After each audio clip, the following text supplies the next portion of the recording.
The master was a perfected specimen of human self-control. When he was reviled, he reviled not. When he suffered, he uttered no threats against his tormentors. When he was denounced by his enemies, he simply committed himself to the righteous judgment of the Father in heaven. At one of the evening conferences, Andrew asked Jesus, Master, are we to practice self-denial as John taught us, or are we to strive for the self-control of your teaching? Wherein does your teaching differ from that of John? John indeed taught you the way of righteousness in accordance with the light and laws of his fathers, and that was the religion of self-examination and self-denial. But I come with a new message of self-forgetfulness and self-control. I show to you the way of life as revealed to me by my Father in heaven. Verily, verily, I say to you, he who rules his own self is greater than he who captures a city.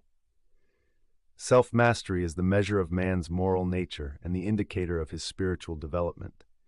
In the old order you fasted and prayed. As the new creature of the rebirth of the Spirit, you are taught to believe and rejoice. In the Father's kingdom you are to become new creatures. Old things are to pass away. Behold, I show you how all things are to become new. And by your love for one another, you are to convince the world that you have passed from bondage to liberty, from death into life everlasting. By the old way you seek to suppress, obey, and conform to the rules of living. By the new way you are first transformed by the Spirit of truth, and thereby strengthened in your inner soul by the constant spiritual renewing of your mind, and so are you endowed with the power of the certain and joyous performance of the gracious, acceptable, and perfect will of God. Forget not, it is your personal faith in the exceedingly great and precious promises of God that ensures your becoming partakers of the divine nature. Thus, by your faith and the Spirit's transformation, you become in reality the temples of God, and His Spirit actually dwells within you. If, then, the Spirit dwells within you, you are no longer bondslaves of the flesh, but free and liberated sons of the Spirit. The new law of the Spirit endows you with the liberty of self-mastery, in place of the old law of the fear of self-bondage and the slavery of self-denial. Many times, when you have done evil, you have thought to charge up your acts to the influence of the evil one, when in reality you have but been led astray by your own natural tendencies. Did not the prophet Jeremiah long ago tell you that the human heart is deceitful above all things, and sometimes even desperately wicked? How easy for you to become self-deceived, and thereby fall into foolish fears, diverse lusts, enslaving pleasures, malice, envy, and even vengeful hatred. Salvation is by the regeneration of the Spirit, and not by the self-righteous deeds of the flesh. You are justified by faith and fellowship by grace, not by fear and the self-denial of the flesh, albeit the Father's children who have been born of the Spirit are ever and always masters of the self and all that pertains to the desires of the flesh. When you know that you are saved by faith, you have real peace with God. And all who follow in the way of this heavenly peace are destined to be sanctified to the eternal service of the ever-advancing sons of the eternal God.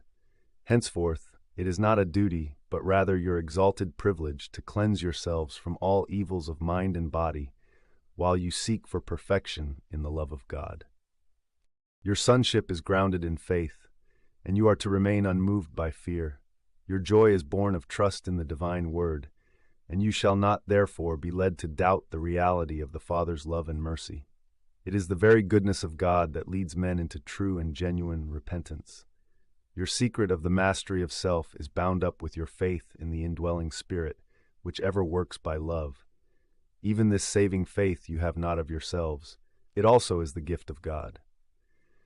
And if you are the children of this living faith, you are no longer the bondslaves of self, but rather the triumphant masters of yourselves, the liberated sons of God. If then, my children, you are born of the Spirit, you are forever delivered from the self-conscious bondage of a life of self-denial and watch care over the desires of the flesh, and you are translated into the joyous kingdom of the Spirit, whence you spontaneously show forth the fruits of the Spirit in your daily lives.